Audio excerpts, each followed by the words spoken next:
মধুসূদন ডেকা। আমাৰ কাৰ্যালয় সৰ্থেবাৰী মেডিকেলৰ সন্মুখত থকা CSC বাল বিদ্যালয়, দিল্লী IIT নিৰ্দেশত চলা CSC বাল বিদ্যালয় শিশুসকলৰ এনেকুৱা অভাৱ দূৰ কৰাৰ কাৰণে গঠন কৰা হৈছে আৰু আমাৰ যোগাযোগ কৰিব লাগিলে তাতেই পাব। সহপৰিচালক তথা বিভিন্ন কাৰ্যত সহযোগী বাদ্যযন্ত্ৰ সহযোগী দুলাল বৈশ্য, তিলক ভূঞা আৰু তপন ডেকা। অভিনয়ত জনৰ চৰিত্ৰত পুবেৰুণ ডেকা, ঋতুৰ চৰিত্ৰত কুঁৱলী বৈশ্য, বেলি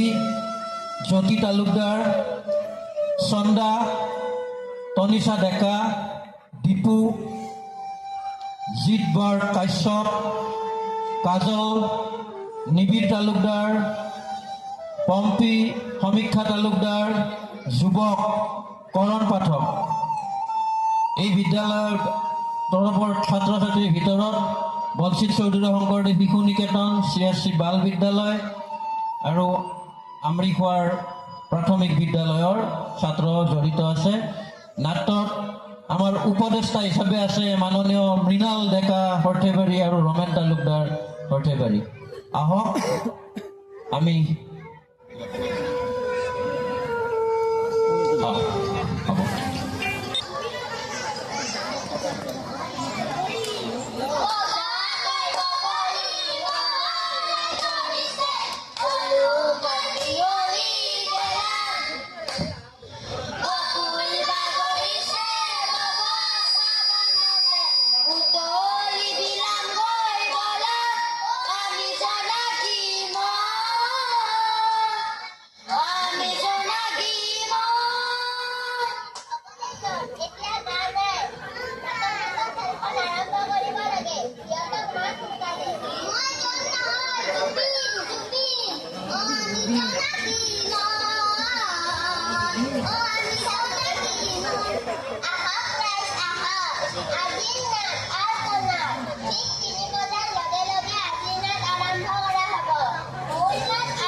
কইবা কোনোবাই মোক মাতা দিলে দুটা মাৰিবলৈ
ধানখন দলন ইতিমধ্যে লৈ আহ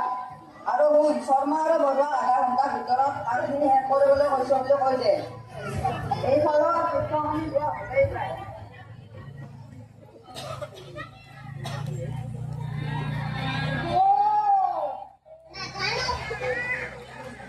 ঠিক আছে তেনেহ'লে আপোনালোকে খৰধৰ হওক মই গাড়ীতে আপোনালোকৰ বাবে অপেক্ষা কৰিম দাদা, আপুনি ক'ৰ পৰা আহিছে? মই অফিচটিতে আহিছোঁ এই গাঁৱৰ মাজেৰে এটা শ্ৰেণী হৈ যাব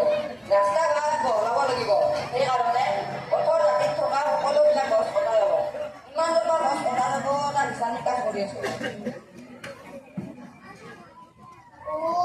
অফিচৰ মানুহ বোলে তাৰ আপুনি কওকচোন ছাৰ গছ ডাঙৰে ৰাস্তা ডাঙৰ আমাক ৰাস্তা নালাগে এই গছবোৰ কাটি নিষেধ কৰিলে বৰষুণ নহ'ব বৰষুণ নহ'লে চাৰিওফালে আৰু ইয়াৰ পৰিণাম আমি সকলোৱে ভুগিব লাগিব উশাহ ল'বলৈ অক্সিজেনৰ অভাৱত মানুহে হাহাকাৰ কৰিব লাগিব আমাক বতাহ লাগে এজাক মুক্ত বতাহ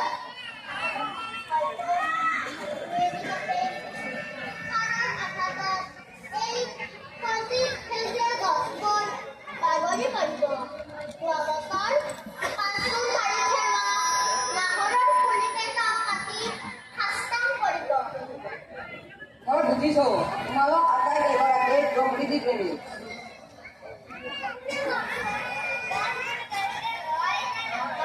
গছ আমাৰ বাবে অতি দৰকাৰী ল'ৰা হওক অতি দৰকাৰী গছ মানুহৰ প্ৰাণ শক্তি গছ মানুহৰ ভাল বন্ধু তেনেহ'লে ৰাজ্যখনৰ উন্নয়নৰ স্বাৰ্থত চৰকাৰে ৰাস্তা ঘাট নিৰ্মাণৰ সিদ্ধান্ত গ্ৰহণ কৰিছে মই চৰকাৰী নিৰ্দেশ পালন কৰিহে ইয়ালৈ আহিছোঁ লাহে লাহে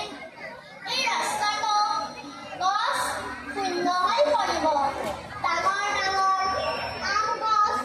কঁঠাল গছবোৰ বাগৰি পৰিব আমি আৰু কেতিয়াও মিঠা জামু আৰু লিচু খাই যাবলৈ নাপাম হেৰাই যাব আমাৰ এই শৈশৱৰ ধুনীয়া পৃথিৱীখন অসম্ভৱ এই গছজোপা কোনেও কাটিব নোৱাৰে ৰিক্সাৱালা ককাইদেউ হতে গৰমৰ দুপৰীয়া ভাগৰ জিৰাই সন্ধিয়া বৰদেউতাহঁতে গছৰ তলৰ বেঞ্চখনত বহি সুখ দুখৰ কথা পাতে সভ্যতাৰ বিকাশ হ'ব হয়তো এদিন এই গাঁওখন নগৰ হ'ব কংক্ৰিটৰ পৃথিৱীত আমি হেৰুৱাই পেলাম গাঁৱৰ মাদকতা